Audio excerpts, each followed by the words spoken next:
From the Lever's reader-supported newsroom, this is Lever Time. I'm David Sirota. Donald Trump has mounted one of the most stunning political comebacks in American history. The big question is, what is he going to actually do now that he's back in power? So far, it looks like it might be one of the largest transfers of wealth from the American government into the hands of the richest men in the world. At least, that's probably what Elon Musk, Mark Zuckerberg, and Jeff Bezos expect, given that they'll be sitting with Trump at his inauguration.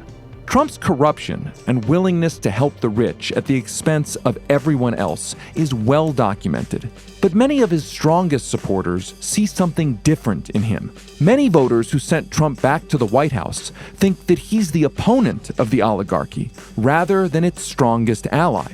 So today on Lever Time, we're going to unpack that contradiction and take the temperature of Trump 2.0. My guests today are David Dayen, the executive editor of The American Prospect, and Ryan Grim, co-founder of Dropsite News. I sat down with both of them to see who's really got the power now that Trump is back in the White House.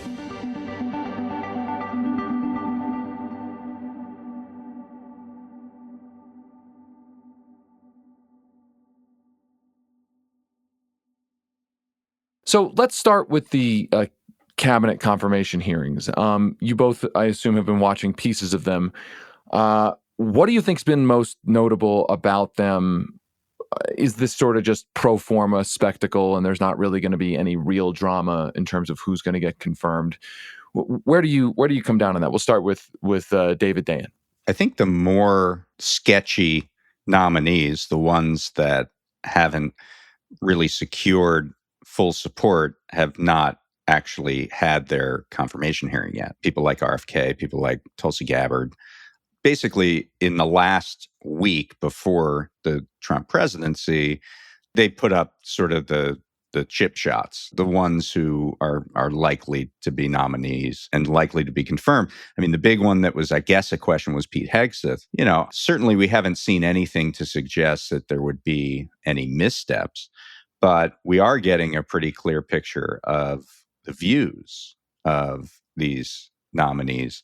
Everything from Chris Wright, who's going to be the energy secretary, a fracking executive, asked if he would, reverse his comments on whether wildfires were all hype, literally in the shadow of Los Angeles burning, and he refused. He actually doubled down on those comments. Whether you have Scott Bessent, the nominee for Treasury Secretary, being asked if he thinks that the federal minimum wage of $7.25 an hour should be raised, and he said no. Whether you have Pam Bondi, the nominee for Attorney General, not agreeing to recuse herself from issues that the giant lobbying firm Ballard Partners that she worked on, as long as she didn't personally work on the case. So, I mean, I think we're getting a picture of a really, right-wing administration coming in that doesn't really seem too concerned about conflicts of interest. Ryan Grim, your take on some of the nominees and whether you think there's going to be any drama, and what, if anything, we've learned that perhaps we didn't know before or didn't presume before. Yeah, I think it's worth kind of stepping back and thinking about kind of the rise of populism over the last almost 10 years or so. And, the left-wing variant of populism, is much easier to kind of understand and to think about, because it just says, look, we all collectively have a common enemy, and that is the people who at the top who are ripping us off. And if we come together, we can make a better world for ourselves, and we can throw these bums out and throw these bums in jail. Like, that's pretty straightforward. Whereas right-wing populism kind of starts from that same impulse, but because it is so heavily funded by some of those people at the top, and a lot of the people in it are these same kind of Goldwater, kind of like they own pretty big businesses, not just one car dealer, they own like 8 car dealers, and they feel oppressed by bureaucrats and the government rather than by plutocrats. They don't want a war on plutocrats because they're kind of allied with some of them.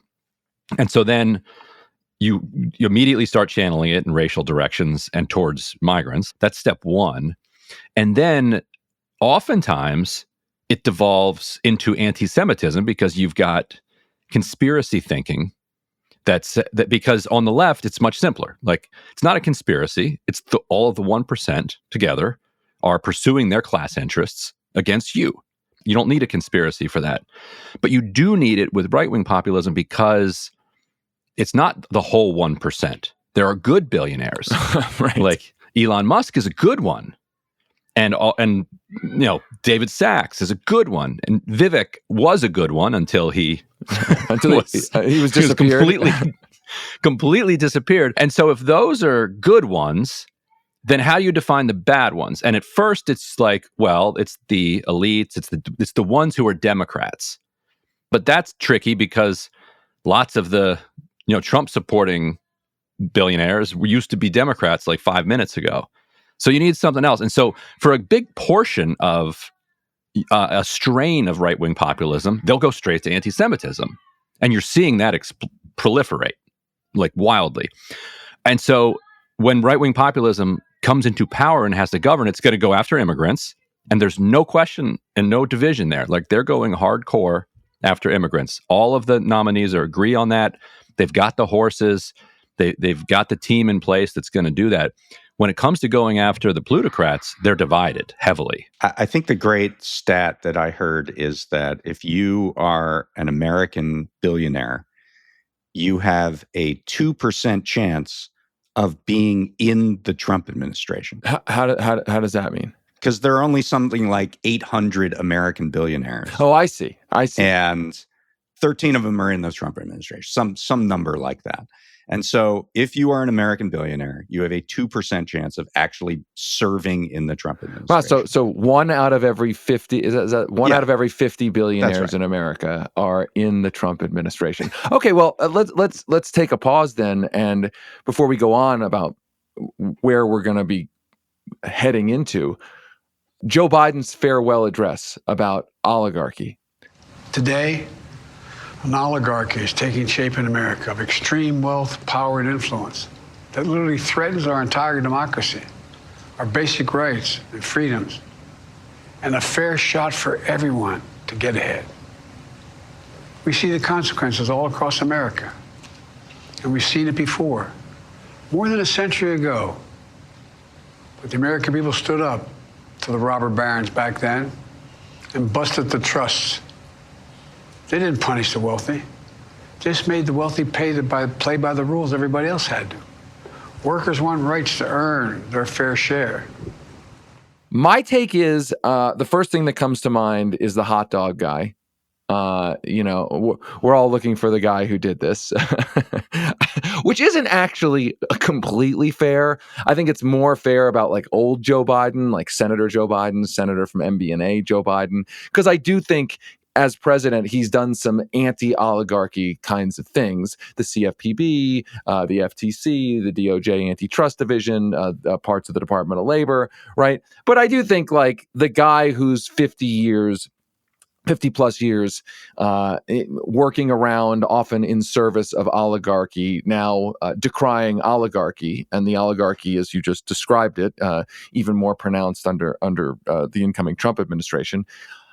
But I think the more charitable view, and I want both of your takes on this, I think a more charitable view, if you want to have a more charitable view, is, look, the military-industrial complex speech was delivered by a general.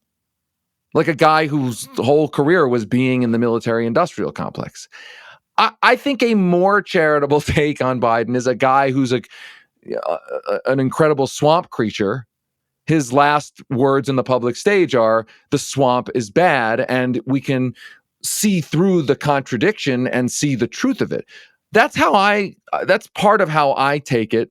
And it's not to like valorize Joe Biden. I just wonder how you take it. And I think the additional question would also be, why did it take him so long to start saying this kind of stuff based on what we're living in, where oligarchy is so obvious? Ryan.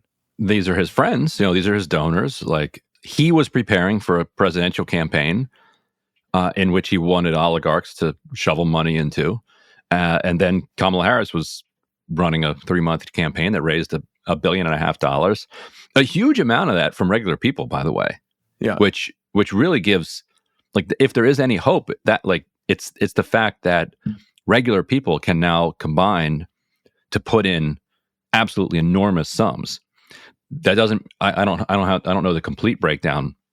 There was obviously lots of oligarch money that was sloshed in there with it, and yeah, as I think it was Scott Bessent responded to the oligarchy charge and noted that Joe Biden was recently pinning the Medal of Honor around the necks of people that he's calling oligarchs. So not the noose, the actual Medal of Honor is going around.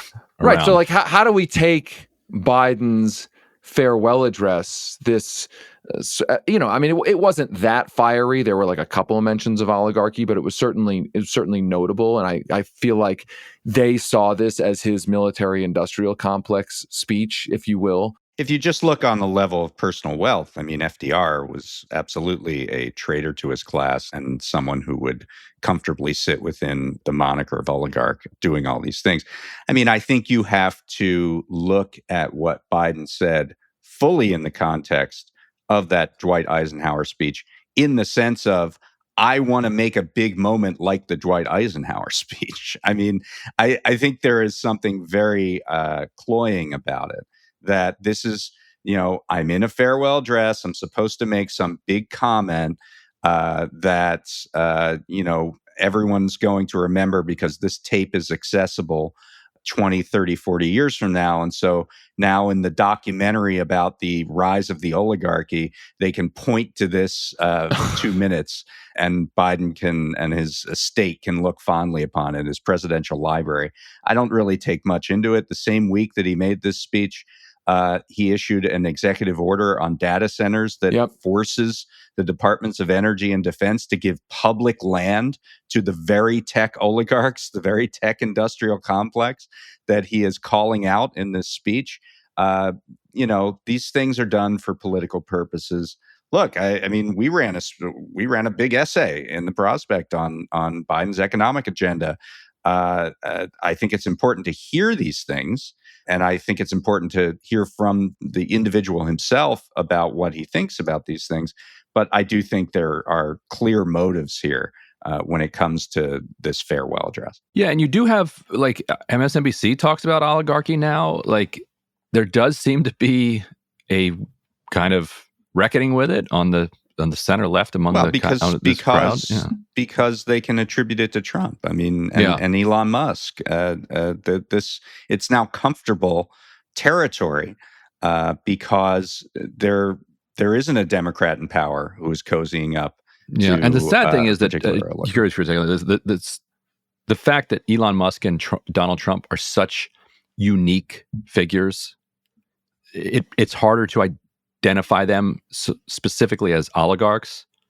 Like, they are rich people with power, but because they have these dominant, like I said, sui generis, like, personalities, it kind of obscures it to a lot of people. Yeah, the oligarch, there is like an implication of kind of faceless man behind they are the not curtain. Faceless. These are not behind the curtain. No, they're like, yeah. Well, but I mean, I think maybe that's the point that Biden or his speechwriter was making, that this is out in the open now. Right. That it doesn't have to be faceless. We're going to see a dais at the inaugural with Elon Musk, Jeff Bezos, and Mark Zuckerberg sitting together as the new and the president TikTok guy, right? Is sworn in, and the TikTok guy. Yeah. But you put those three people together, it's $1 trillion in wealth. 3 people. That is as much as the bottom 50% of America in terms of personal wealth. And that is the difference. It's not faceless. It really is back to J.P. Morgan and Jay Gould and that kind of conception of it. So moving forward, Trump's inauguration, we're going to be hearing the speech soon. We're recording this before the speech. One thing that's come up in this, I guess, transition period is obviously the Hamas-Israel ceasefire, with Trump being credited for brokering it, or at least his people brokering it. Ryan, what's the latest status as of this recording on that ceasefire deal? What role did the Trump people have in brokering this versus the Biden people have in brokering this? Yeah, and so the latest is that the Netanyahu finally sent the ceasefire deal to the Knesset. The Knesset approved it. I mean, a bunch of different layers here. He's been publicly saying basically that the terms of the deal don't mean what the kind of plain Hebrew, Arabic, and English meanings you would derive from them mean, and that he's suggesting that he's going to violate the ceasefire after phase one. So that'll mean that after the first round of hostages are released and there's a 42-day pause, that he intends to ramp up the war again, which would then mean that the rest of the hostage exchanges wouldn't take place. We'll see if he can get away with that, whether or not Trump is okay with that, because that might end up actually being embarrassing to Trump. But I do think it's totally reasonable to say that the Trump administration pressure played a role here. Israeli media says that this was the first time the Israeli government felt pressured. Secretary Blinken, Biden, the U.S. media, claim that Hamas had been the obstacle the entire time. Yet Hamas has been publicly saying that they were willing to do this deal. This is the same deal Hamas agreed to in May. And it also raises the question, if Hamas was the obstacle, why did putting pressure on Israel get the deal? Yeah, I mean, I think Joe Biden coming out and saying, this is the same deal that I told the American people about in April. It's actually a total indictment of Joe Biden. I mean, the fact that we had this framework in place for 8 months and he couldn't seal it tells you everything you need to know about who the obstacle was and what the circumstances were for the eventual acceptance, at least of phase one, which is, it does seem clear that that's all that we've got committed to here. I mean, if your single issue, or if your primary issue was getting this to stop, I think that it's fair to say that if Harris had won, we would not be where we are right now. Like that, we would not have a ceasefire deal in place. Now, like we were just saying, the ceasefire deal might fall apart in 42 days. But what we're hearing from the Palestinian side is that they understand that. Like, they're not dumb, they're not stupid. They know the history better than we do, and they understand that in 42 days this may blow up. But people cannot take it anymore. Like, they are beyond their physical and, more importantly, almost kind of spiritual limits. Like, people are inside Gaza are at each other's throats. Families are tearing each other apart. Friends are turning on each other. It's just absolute madness and mayhem. Like, just going through that, and that they just needed a break. So even if it's just a break and it restarts, they needed that. But yeah, if that was the only thing or the main thing that you cared about, I think you are vindicated, because I don't see how Harris, by pursuing the exact same thing Biden was doing, would have overcome all of this objection that you're seeing from Netanyahu to finishing this deal. The question of the first 100 days, let's turn to that.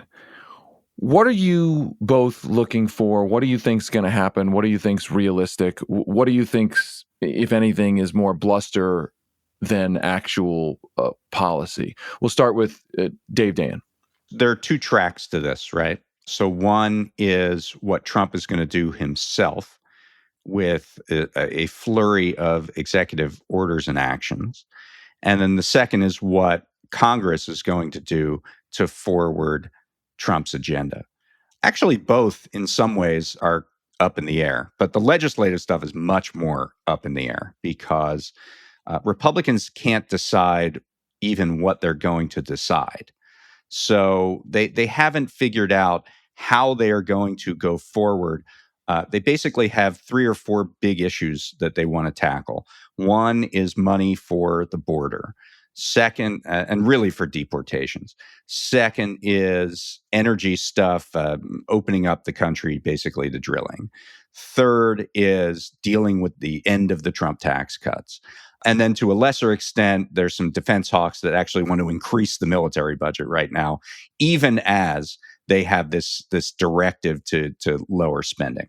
And how all of those play together, is it all in one bill that everything I just talked about ends up getting in there, or are they going to do it in stages?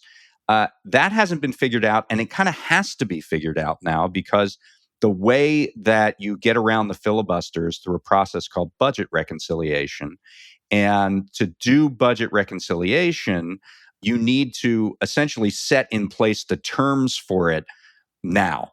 You have to pass a budget resolution that says, this is what we're going to do, this is what it's going to contain, details come later, and then we move forward. And the Senate wants to do it in a two-stage process, and the House wants to do it in a one-stage process, and they have to agree. So there's a real problem with figuring out the circumstances, the procedures for how they're going to pass their agenda. On the executive actions, it's much more clear. They're going to, do a bunch of splashy executive orders that give the appearance of forward motion, some on things that aren't going to matter as much. But there is a lot of potential for infighting and gridlock within Congress, frustrating the ability to get anything done. Ryan Grim, again, first 100 days, and there are some foreign policy questions. I mean, is the war in Ukraine going to end? Is the ceasefire going to hold? I mean, Drop Site focuses a lot on foreign policy, national security. Anything to add on those? Yeah, Ukraine is a good point. A lot of people in Trump's orbit have been pushing to wrap that thing up and, basically just draw the lines wherever they are and call it a day. And so we'll see. The security establishment, what Trump calls the deep state, is deeply hostile to that idea. But we'll see. This is round 2 of Trump versus the security establishment. So we'll see if he's learned anything and whether he has people in place like this guy Elbridge Colby, who's kind of running policy over at the Pentagon. Pete Hegseth, wants to wrap this up, but he's not. Doesn't strike me as necessarily the most kind of effective bureaucratic operator. So it's not the guy that you want leading the charge for reform of like an institution the size of the Pentagon. But that's what they went with because he's on Fox News, and Trump loves to move people from Fox News into his government. And then in 42 days, you may see it blow up again in Israel. We'll see. At the same time, it's possible he could try to start signing another Iran nuclear deal. Like the thing he didn't like about the nuclear deal was one, there were people in the Republican Party that wanted it ended. But more importantly, it was called the Obama nuclear deal. And so he wanted, and now it could be the Trump nuclear deal. And I think he'd be totally fine with that. There's another side to this, though, when you're talking about foreign policy, and then that is Trump's recent kind of lunge towards McKinley-style manifest destiny imperialism, talking about Greenland and acquiring Greenland for a player to be named later, and the Panama Canal, and what I think is a joke, but maybe, jokes sometimes change to making a vassal state out of Canada. I think that there's a ton of appeal for Trump on that, just from one sense that it creates a new set of enemies. It creates a new set of provocations that he can supply to his base. And, there are some geopolitical reasons, both for the Panama Canal. With respect to China, it could be a move preparatory to a deal that says, we'll take our sphere of influence and you take yours. You go ahead with Taiwan and the South China Sea, and we take the Panama Canal into our sphere. There are rare earth minerals and other natural resources in the Greenland part of the equation. But I don't know. The MAGA world kind of grew up around more of a paleoconservative isolationism. And this isn't that. It almost feels like an apology for stepping back from war. Like, okay, I'm not going to send a whole lot of weapons, and I'm not going to do the wars and all the killing, but I'm definitely doing the imperial thing. We're going to take Greenland. We're even going to take Canada. We're going to take Panama. And it's like, how about this? Does this satisfy your lust for American greatness? Well, and it actually strikes me as a little bit Reaganish in a certain sense. In that Ronald Reagan, I mean, there were a couple of flashpoints, proxy wars under the Reagan administration, Central America and the like, and not to downplay those, but those are relatively small proxy war conflagrations. They weren't, the nation at war. But also Reagan talked a huge game on, nuclear buildup. Obviously, the Cold War was going on. There was sort of a tough talking military posture that, Reagan had described as peace through strength, right? And I feel like Trump. It's actually the reverse of Roosevelt's talk quietly and use a big stick. It's like talk loudly but use a really little stick. Yeah, exactly. And I feel like Trump. And maybe I'm wishful thinking, or I'm hoping we're not going to get into another huge war.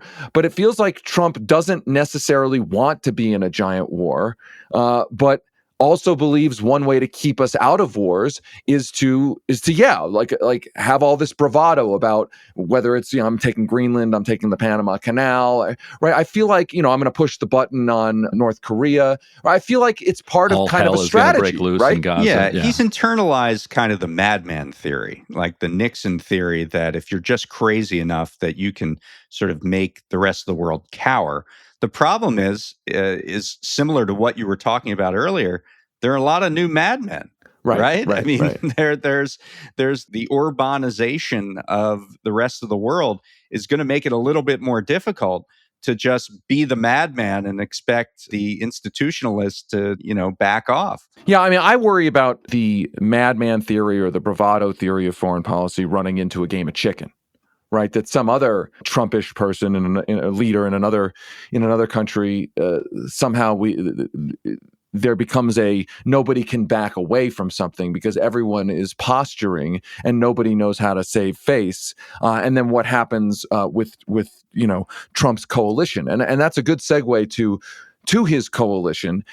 One of the questions that's on, I think, a lot of people's minds is this weird coalition. He's got all these Silicon Valley venture capitalists on one side, and then people like Steve Bannon on the other side. And these are, they're more than just not natural allies. In some cases, they seem like adversaries. Bannon saying we got to get Musk out of the White House. What direction do you both see this administration taking, and how does this administration manage that coalition? And do you think it's going to fracture? Dave Dayen, we'll start with you. I think it's going to be very difficult to hold that together. And we saw a flare up of this, right, over H-1B visas. Right. At the end of December, where Musk and Ramaswamy were essentially praising those things and not too subtly saying that American workers were lazy and unable to fulfill these jobs like the strivers of foreigners who come to the United States and innovate. And this just really set a lot of people in MAGA world on fire. That's not going away. Bannon is getting louder and louder and louder. Talked about why do we have these South Africans who right. Dealt with apartheid? Why are they involved in our country? You would think just because of the history of Trump that to a certain extent, all of these cabinet nominees are going to be gone, before long. They're going to wear out their welcome with Donald Trump. But Elon Musk seems like the kind of guy who Trump actually can't eject. He's the Jared Kushner of this term, that he actually can't get rid of him because he has too much money, he has too big a megaphone, and he's too willing to use that money in politics.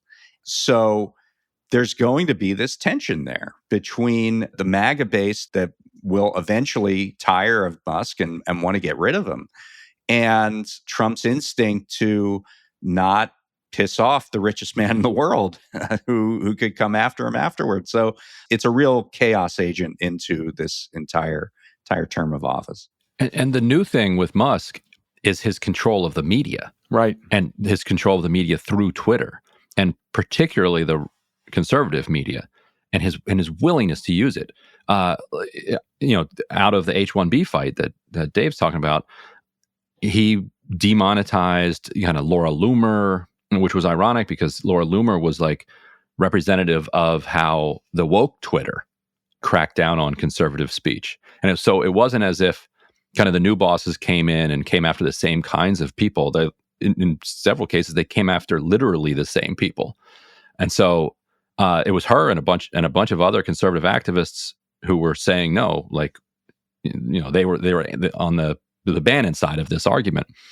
And so every conservative operative and media figure who is working today is dependent on the whims of a very whimsical and vindictive man who is very much willing to use his power against very small people. The question then becomes, if the grassroots kind of MAGA world decides that they really do want an existential fight in the way that Bannon wants it with Musk to eject him, what's the platform and how do they actually organize that? Because like Twitter is their main organizing forum. So that's not going to work. He when he is so willing to just press the button on you, and everybody knows that. And we've never had, that I can think of, a political figure like that who controls not just the most amount of wealth in the entire world, has a literal government position, and also can single-handedly take out all of his critics on the most important media platform. After the break, I'll continue my conversation with Ryan and David. We'll be right back.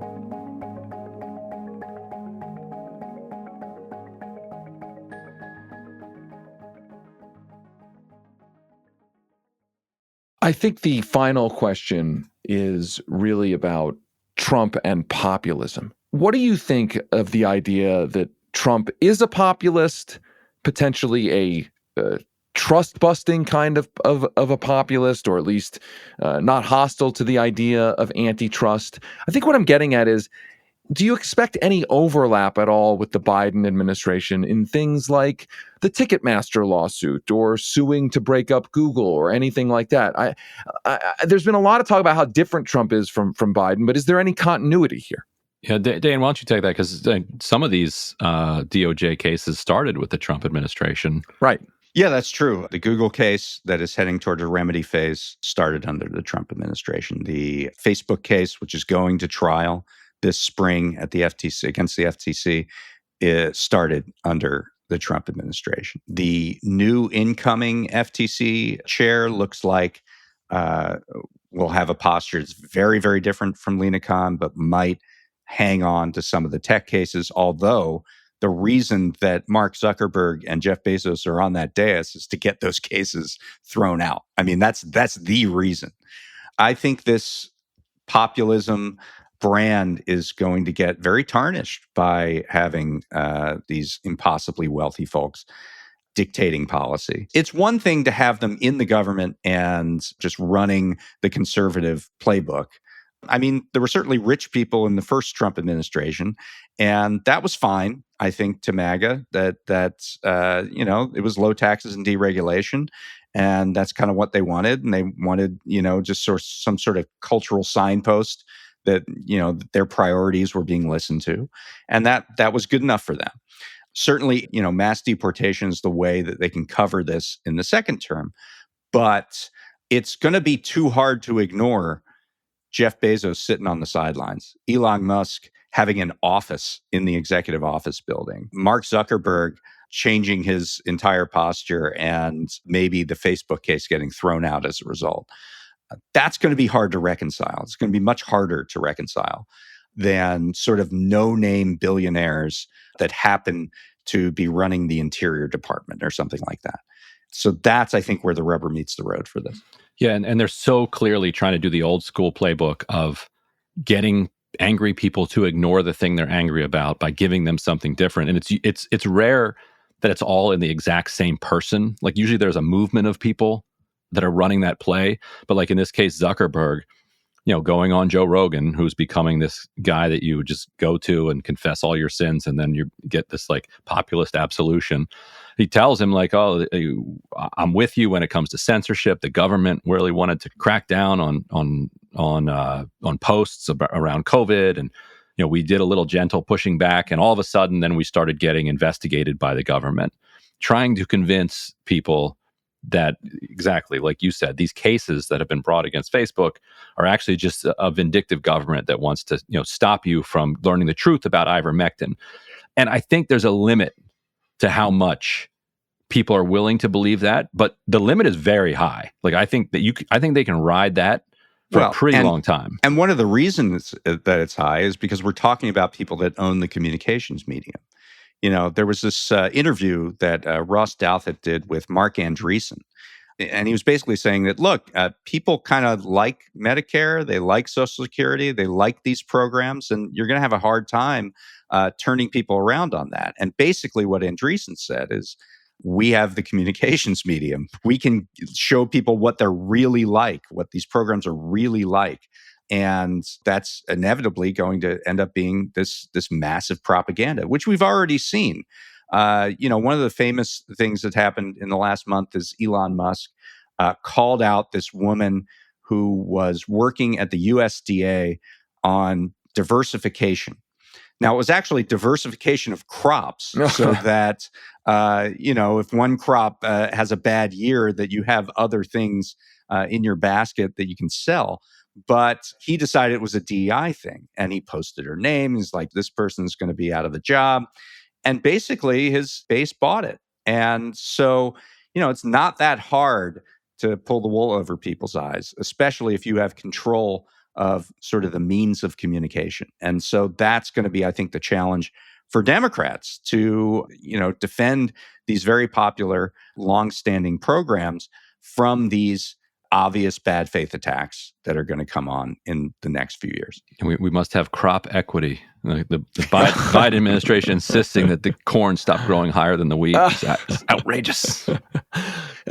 Dave Dayen of The American Prospect, Ryan Grimm of DropSite, thank you so much for your insights. Thank you for taking time with us today. Thank you, most importantly, for all of your great reporting. I'm sure we will be checking in with you frequently and soon as the new Trump administration launches. Thanks to both of you.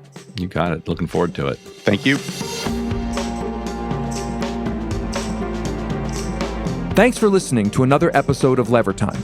This episode was produced by Arjun Singh with editing support from Joel Warner and Lucy Dean Stockton. Our theme music is composed by Nick Campbell. We'll be back later this week with another episode of Lever Time.